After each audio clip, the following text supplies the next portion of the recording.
I kept the lock on that cabin door for 11 years.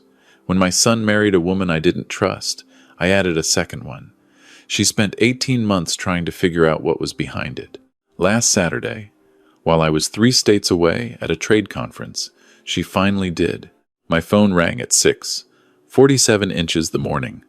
I was in the hotel lobby, coffee in hand, watching the sun come up over the Nashville skyline. I saw my son's name on the screen and answered before the second ring. Dad. His voice was low, strained, the way it used to sound when he was 12 and had broken something and didn't know how to tell me. She got into the room, the back room at the cabin. She found everything. I set my coffee down very carefully on the table next to me. I didn't want to spill it. I didn't want to do anything sudden. I stood very still and let those words settle into my chest, where I'd always known this moment would eventually land. How? I asked. I don't know. She told me she found a spare key in the garage. Dad, she went through everything. The folders, the boxes. She read the letters. He paused. She's saying you've been hiding things from her. From us. She's been on the phone for an hour. I don't know who she's calling. My son's name is Nathan. He's 36 years old, 6 feet tall. Works as a project manager for a software company in Charlotte. He has his mother's eyes and my stubbornness, and a heart so generous it has cost him more than once in his life. He married Cassandra 2 years ago in a vineyard wedding that cost more than his first car. I walked him down the aisle and smiled in every photograph. I hugged her at the reception and called her daughter. I meant exactly none of it. I had known since the night I met her. Nathan, listen to me. I want you to step outside. Go sit on the dock. Don't talk to her right now. Dad, she's really upset. She keeps saying you planned this, that you've been setting her up since the beginning. Go to the dock, son. I'll be there in 4 hours. There was a long pause. I could hear her in the background, her voice sharp and fast, the way it always got when she wanted to control a room. She had a talent for that, for filling up the air so completely that other people forgot they were allowed to breathe. Okay, Nathan finally said. Okay, please hurry. I hung up and stood there in that hotel lobby for a full minute without moving. Then I went upstairs, packed my bag in 8 minutes flat, and called a car to the airport. Her name is Cassandra. She's 33 years old, originally from Savannah, though she only mentioned that when she thought it was charming to do so. She had a way of adjusting her background to fit whatever room she was in. Around my hunting buddies, she talked about growing up outdoors. Around my business contacts, she dropped references to private schools and junior leagues. Around me, she was always slightly more careful, slightly more rehearsed, like someone performing a role they'd studied but never quite perfected. Nathan had met her at a fundraiser gala in Charlotte, 22 months before the wedding. He'd come home that week the way he only did when something had genuinely moved him. He sat at my kitchen table and told me about her for 45 minutes. She was smart, he said. Creative. She ran her own interior design business. She made him laugh. She was different from anyone he'd ever dated. I listened to all of it and asked one question. Did she ask about your work before or after she asked about the cabin? He blinked. What? Just thinking out loud, I said. But I remembered it, because he'd mentioned early in the conversation that she'd been curious about the family property on Lake Norman, how many acres, how long we'd owned it, whether it was in his name or mine. My wife Eleanor died 11 years ago. She had a heart condition she'd been managing quietly since her mid-40s, the kind she downplayed to protect everyone around her. She was 58 when it took her, sitting in the garden she'd planted behind the cabin on a September afternoon, her hands still dirty from the soil.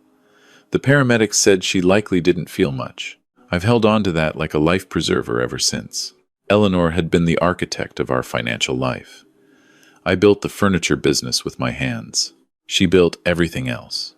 The investments, the property planning, the structures that would make sure what we'd worked for didn't simply evaporate after we were gone. She was meticulous and careful and quietly brilliant in ways that most people never saw because she didn't need them to. In the last year of her life, during a period when her cardiologist had given her a prognosis that neither of us talked about openly, she spent considerable time with our attorney. She set up the family trust. She documented everything. She left Nathan a letter that I'd been keeping in a fireproof lockbox in the back room of the cabin since the week after her funeral, waiting for the moment he'd need it most. She'd always seen further ahead than I had. I made it to the cabin by noon. Nathan's truck was in the driveway. Cassandra's Mercedes sat next to it, the one he'd co-signed for 14 months into the marriage, because she said her old car was unreliable for client visits. I'd done the math on that one quietly. $31,000, payments split between them, except Nathan made twice her income and she had no regular clients that I could ever verify. The cabin looked the same as always from the outside. Tall pines, the dock stretching out over the flat gray water. Eleanor's garden still blooming along the east wall, because I'd kept paying someone to tend it. Inside, I could feel the disturbance immediately, the way you can tell when something has been moved in a space you know completely. Nathan was on the dock, like I'd asked. He stood up when he heard me, and I could see from 30 feet away that he'd been crying. My son, who I had not seen cry since his mother's funeral, stood there with red-rimmed eyes and his shoulders folded inward like he was trying to make himself smaller. Cassandra was in the kitchen. She'd made coffee, which struck me as almost theatrical, and she turned when I came through the door with the kind of composure that takes effort to maintain. She was wearing one of Nathan's flannel shirts over her own clothes, sleeves rolled to the elbow, hair pulled back. She'd dressed for a certain kind of conversation. "Elliot," she said. She always called me by my first name, which I'd never invited. "Cassandra, we should talk." "We should," I agreed. "Let me get Nathan first. He knows what I found. I'd like him in the room anyway." Something moved behind her eyes, a quick recalculation. "Of course," she said. I went to the dock and put my hand on my son's shoulder. He looked at me with a question he couldn't quite form into words yet. I told him we needed to go inside. He nodded and followed me without speaking. The three of us sat in the main room. I took the chair I always took by the window, the one that faces the door. Nathan sat on the couch. Cassandra stood near the fireplace, which was not an accident. She liked high ground. "The documents in that room," she started, before I'd even settled. "They describe a trust that excludes me entirely. A trust that holds this cabin, the business assets, multiple investment accounts. Nathan knew nothing about any of it." "Nathan knows what I've chosen to share," I said. "That's exactly the problem." Her voice was controlled, but there was a temperature underneath it. "You've been making decisions about your son's inheritance, about our financial future, without including either of us. That's not protection, Elliot. That's control." "Dad." Nathan's voice was quiet. "Is it true? There's a trust I don't know about?" I looked at my son. This was the moment I'd rehearsed and dreaded in equal measure for 2 years. "There's a trust your mother established before she died," I said. "It holds this property, the furniture, business assets, and the investment accounts we built together over 31 years. Everything in it transfers to you, fully in your control, on your 40th birthday, or earlier if I choose. Your mother's instruction was to wait until you'd had enough life experience to steward it well. She wanted you to build your own foundation first." The silence that followed lasted long enough for a motorboat to pass on the lake outside. "She planned all this," Nathan said slowly. "Not a question. She spent the last 14 months of her life on it. She worked with Robert Haas, the estate attorney. She was very specific about what she wanted. And you never told me." His voice wasn't angry yet. It was something more painful than that. "I should have told you more than I did. I'm sorry for that, Nathan, truly. But I want to be honest about why I waited." I looked at him directly. "When you told me you were going to propose, I made a decision to be sure that everything was protected before you did. Not because I didn't trust you. Because I didn't trust her." Cassandra straightened. "You didn't trust me. Based on what? Exactly. Because I asked about the property once. Because I drive a car you think is too expensive? Based on quite a bit more than that," I said. I reached into the bag I'd brought in with me and took out a manila folder. I'd been carrying a copy with me since 2 weeks after Nathan got engaged. I set it on the coffee table and didn't open it yet. "What is that?" Nathan asked. "About 8 months before you proposed," I said, "I hired a private investigator. I want to be clear about that up front. I did it because I had concerns, and I wanted facts before I formed opinions." The room went very still. You had me investigated. Cassandra's voice dropped to something quiet and precise. I did. Nathan was staring at the folder. Dad. Let me finish, son. Then ask me anything you want. I kept my eyes on Nathan, not on her. Cassandra told you she ran her own design firm, that she'd left a previous position because the company was misaligned with her values. What she didn't tell you was that she was married before, for 3 years, to a man in Raleigh named Derek Sutton. The divorce was finalized 14 months before she met you. Nathan turned slowly to look at his wife. That's not relevant, she said. People have pasts. I didn't hide it. I just didn't lead with it. You specifically told Nathan you'd never been married, I said. He told me that himself, early on. When he was telling me about you, he said he appreciated that you were both starting from the same place. Nathan's jaw tightened. I opened the folder. Derek Sutton filed a civil suit against her, 18 months into their marriage, alleging that she had transferred approximately $42,000 from a joint account into a personal account without his knowledge, over a period of 8 months. The case was settled out of court. I turned to the next page. There was also a bankruptcy filing under her previous name, discharged 4 years ago, before the marriage to Derek. $68,000 in unsecured debt, primarily credit accounts. The color had changed in Cassandra's face, a slow draining that she was working hard to contain. None of that defines who I am now, she said. What defines who you are now, I said calmly, is what I've watched you do over the past 2 years.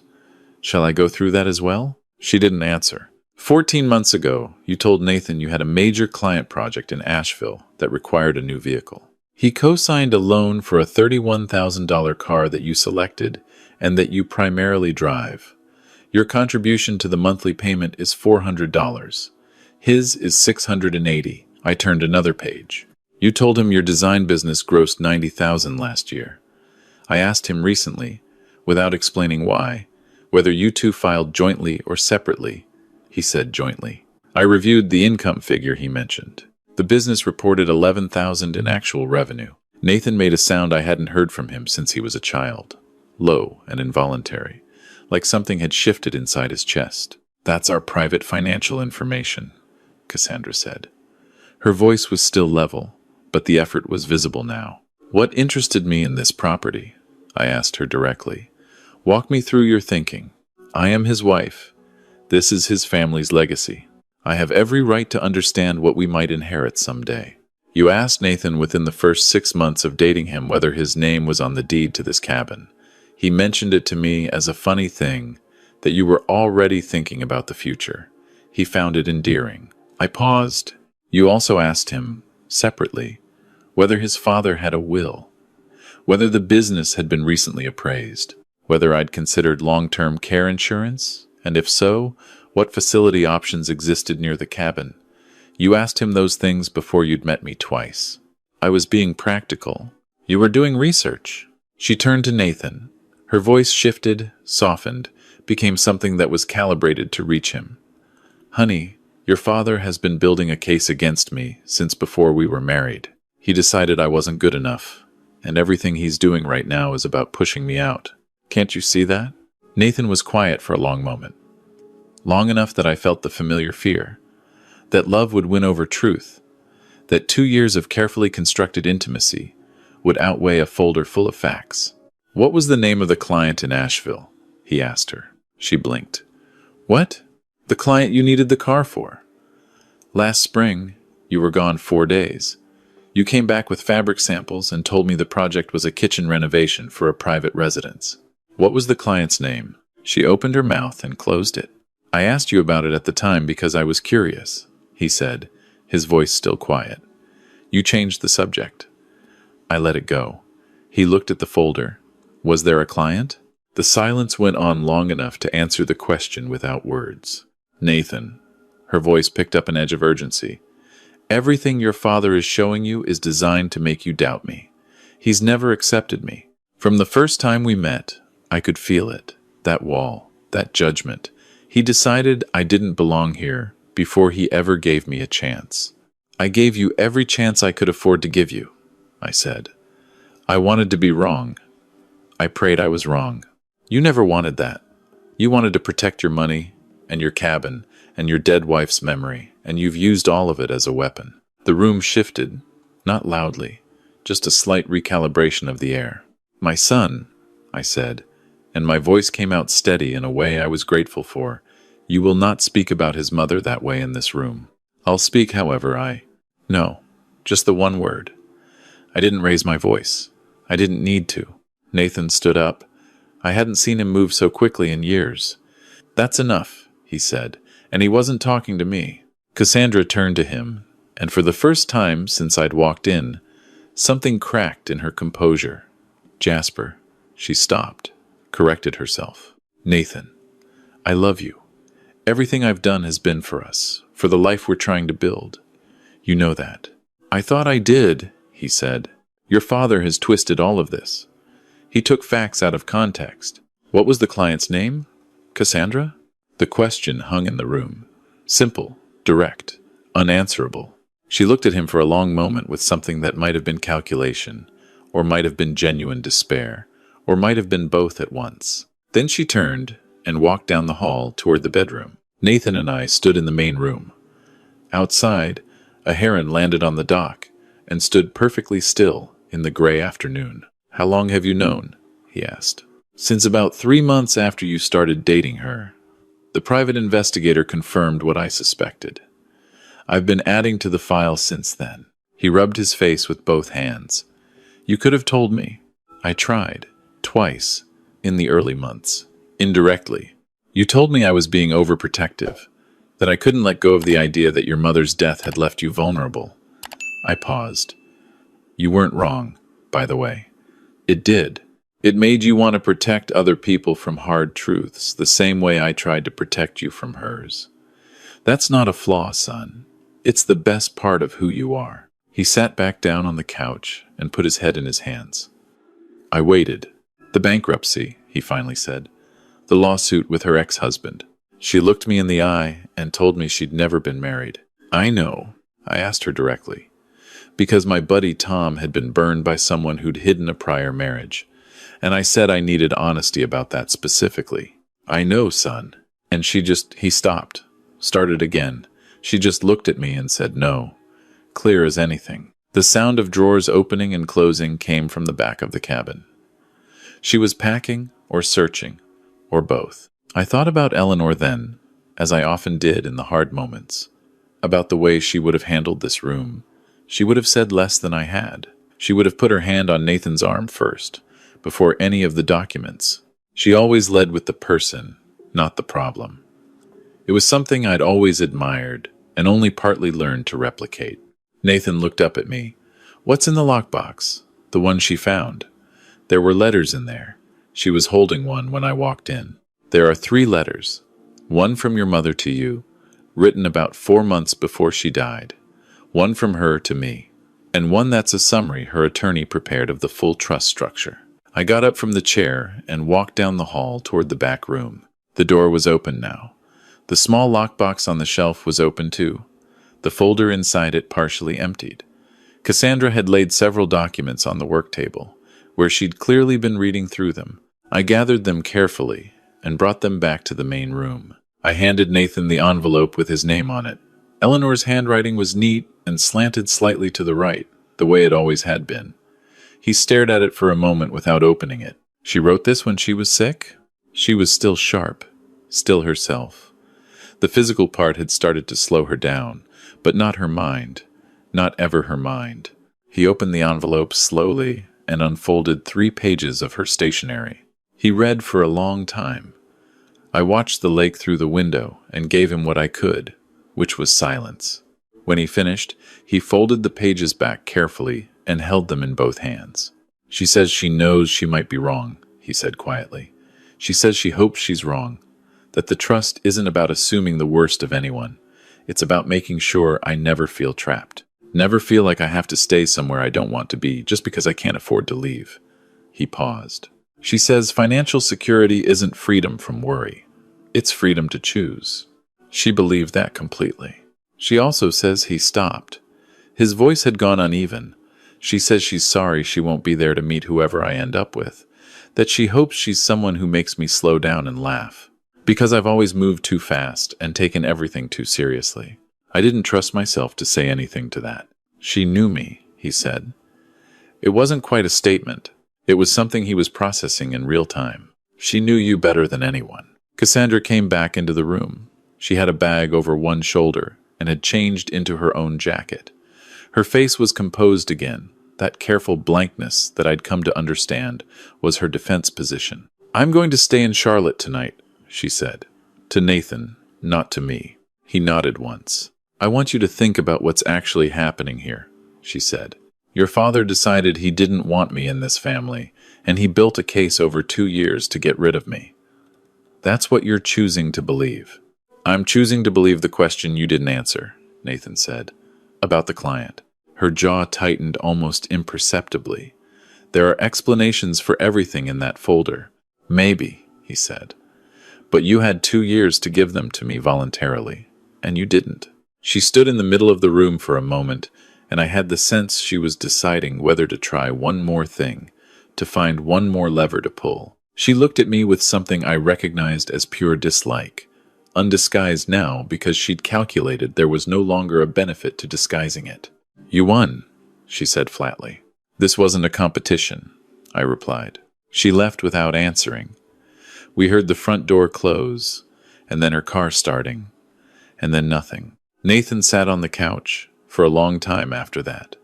I went to the kitchen and made 2 cups of coffee and brought them back and set one in front of him. He stared into it. I feel like an idiot, he said. You're not. I feel like the stupidest person who ever lived. You trusted someone who was working hard to be trusted. That's not stupidity. That's just being human. He looked up. Did you know the first night I brought her here? To the cabin? She asked me where the key to that back room was. I thought it was just curiosity. What did you tell her? That you kept it. That it was your private space and I'd never been in it. He paused. She asked me that every few months. Different ways. Once she said she wanted to get me a birthday gift and thought maybe there was storage in there she could use to hide it. Once she said she thought she saw a leak in the roof above that room and wanted to check. He shook his head slowly. I thought she was just thorough. She was thorough, I said. She just wasn't thorough the way you thought. The bankruptcy, the lawsuit. She looked me in the eye, Dad. I know. I keep coming back to that. Everything else I might be able to explain away. People make financial mistakes. People have messy divorces. But she looked right at me and lied about something I told her specifically mattered to me. He set down the coffee. I don't know how to unknow that. You don't, I said. You just learn to carry it differently over time. We sat there as the afternoon light shifted across the lake, going from gray to gold to the particular blue that happens in the last half hour before dark. Nathan asked me to walk him through the trust.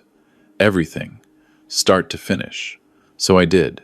I told him about the afternoon his mother had asked me to drive her to Robert Haas's office and wait in the car while she met with him privately for 2 hours. I told him about the night she'd explained the structure to me, sitting at this same table with a legal pad full of notes she'd made in her careful handwriting. I told him about the investment accounts she'd quietly grown over 15 years through decisions so patient and steady they'd barely registered at the time. I told him what the total figure was. He was quiet for a moment.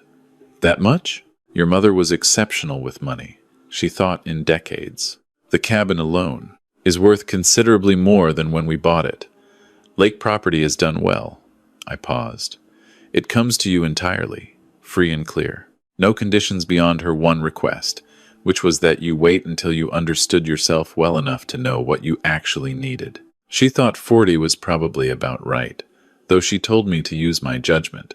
She sounds like she didn't trust my judgment, he said, but there was something almost like affection in it. She trusted your heart completely. It was your pattern of choosing people she worried about. She said you fell in love with potential too often, that you loved people for who they could become and forgot to notice who they were. He let out a long breath. She wasn't wrong. She very rarely was. He got up and walked to the window that faced the garden. Eleanor's garden. The lavender and black-eyed Susans, and the climbing roses she'd nursed along the east fence for 7 years before they finally took hold. I should have asked harder questions, he said. Early on, when you were indirect about your concerns, I told myself you were just overprotective, that you hadn't fully dealt with losing Mom, that you were afraid of anyone getting close to our family again. He turned. Did you think that was partly true? Was I right about that? The question surprised me. It was the kind of honest thing that takes courage to ask out loud. Partly, I admitted. There's probably something to it. Losing your mother the way I did made me careful in a way I wasn't before. Maybe too careful sometimes. Maybe I would have been harder on anyone you brought home. I held his gaze. But I want you to know that I reviewed that question for myself, honestly, before I started building that file. I asked myself whether I was reacting to her or to my own grief. And I believe it was her.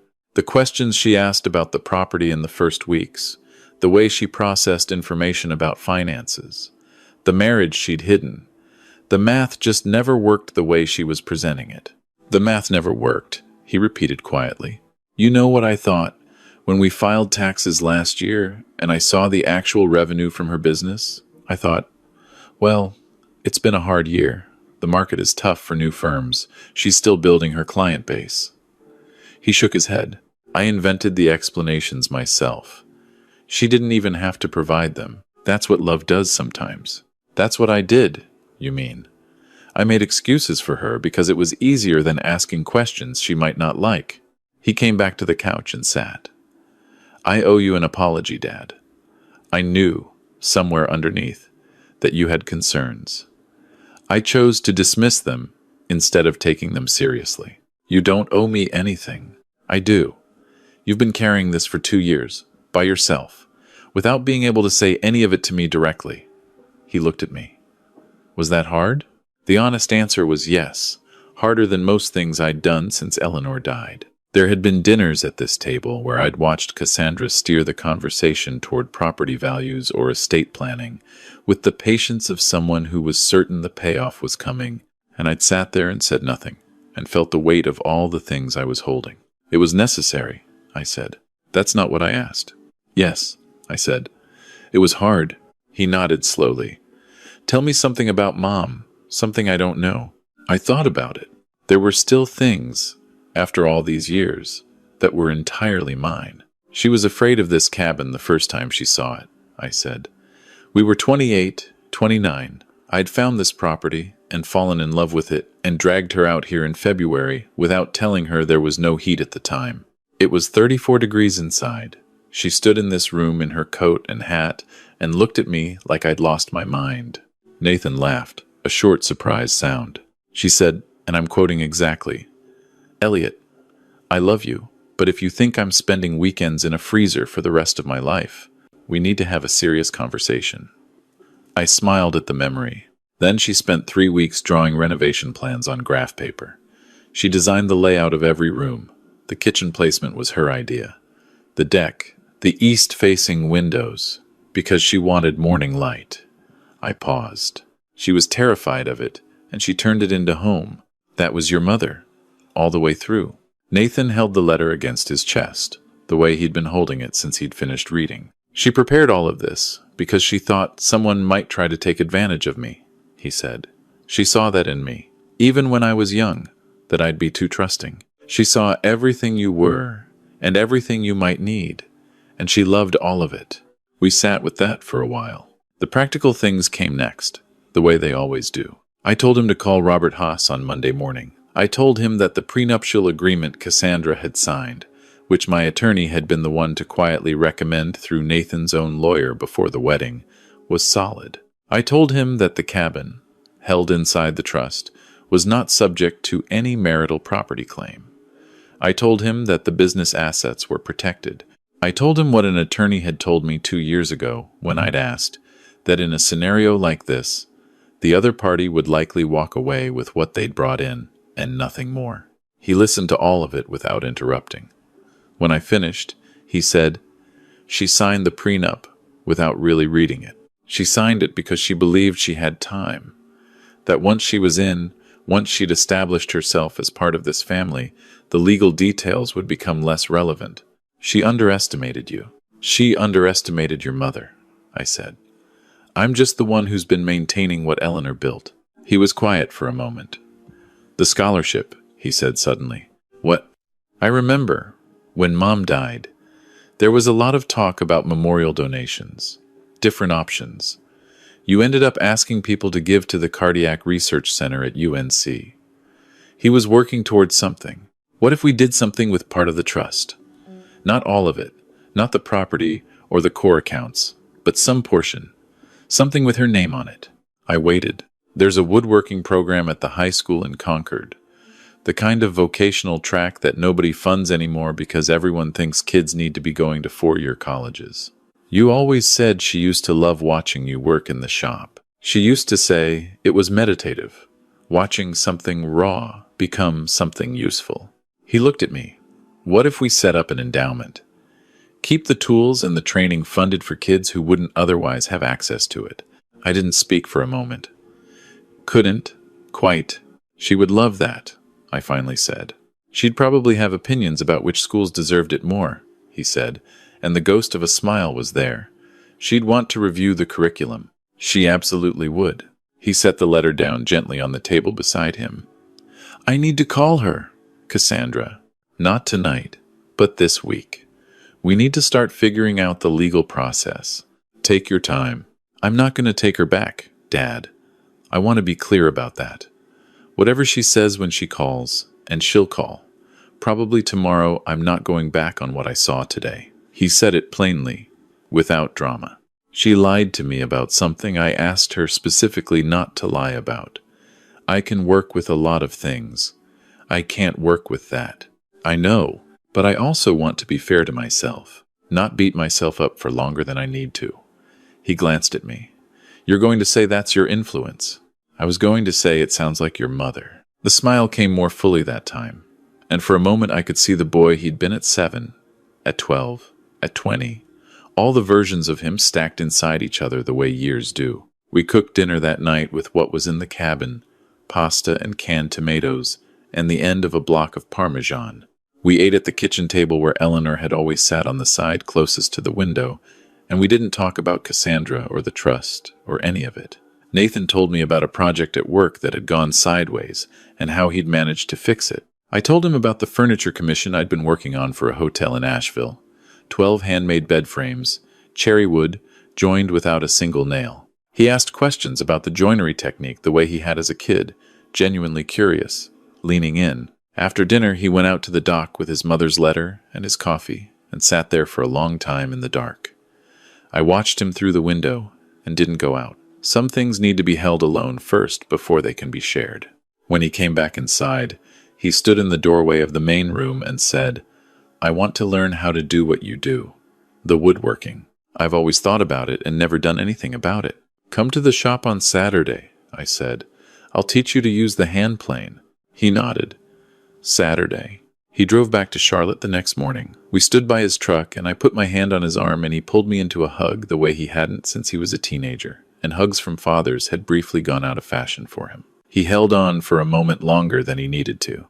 I'm okay, he said, into my shoulder, and I wasn't sure if he was telling me or himself. I know, I said. 7 months passed. The divorce was processed without the courtroom drama Cassandra had initially threatened through her attorney. A letter from Robert Haas, laying out the full legal architecture of the trust and the prenuptial agreement, preceded an email from her lawyer that was notably shorter and significantly less aggressive than his first one. She walked away with her personal belongings and the car loan that remained in both their names until Nathan refinanced it out of his own account. She relocated to her sister's place in Savannah. Nathan blocked her number on a Tuesday evening and called me afterward, not to talk about it much, just to say that he'd done it and was going for a run. He came to the shop every Saturday for 4 months. He was clumsy at first with the hand plane, pushing too hard, fighting the grain instead of reading it. I didn't say anything, just watched.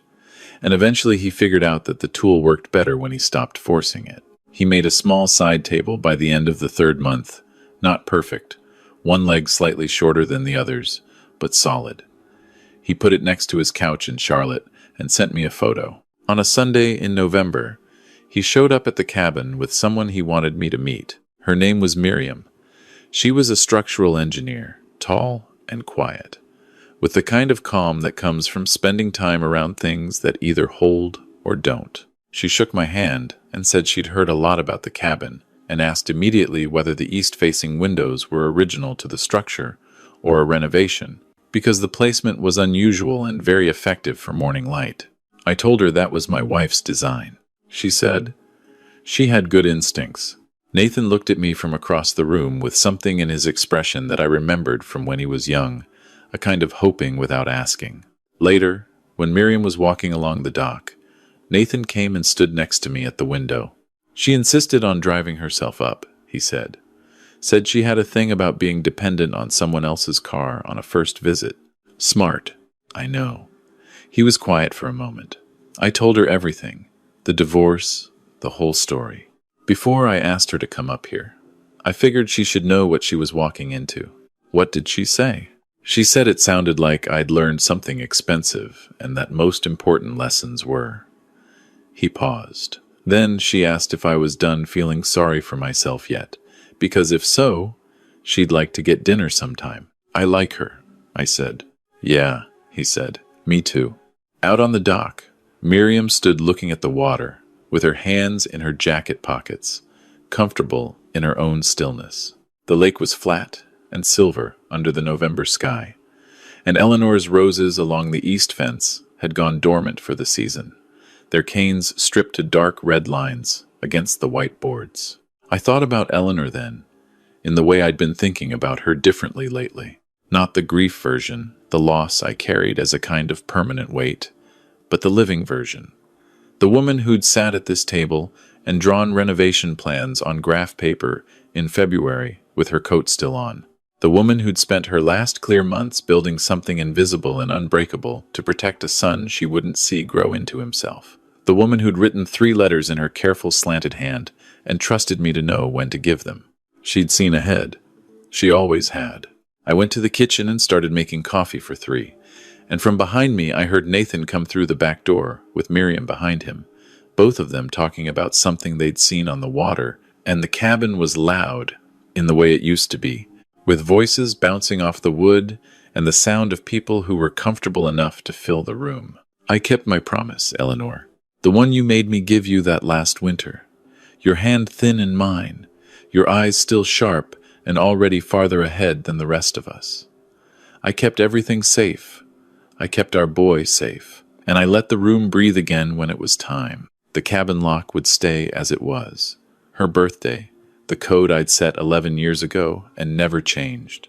Every time I punched in those numbers, I remembered exactly what I'd been standing here to protect. Not the property or the accounts or any of the legal architecture she'd built so carefully. Those were just the container. What she'd asked me to protect was him, his future, his ability to stand in a room one day with someone who saw him clearly and chose him anyway. Some legacies don't show up in trust documents. They show up on November afternoons, in the sound of your son laughing in the next room with someone who drove herself. That's the one that lasts.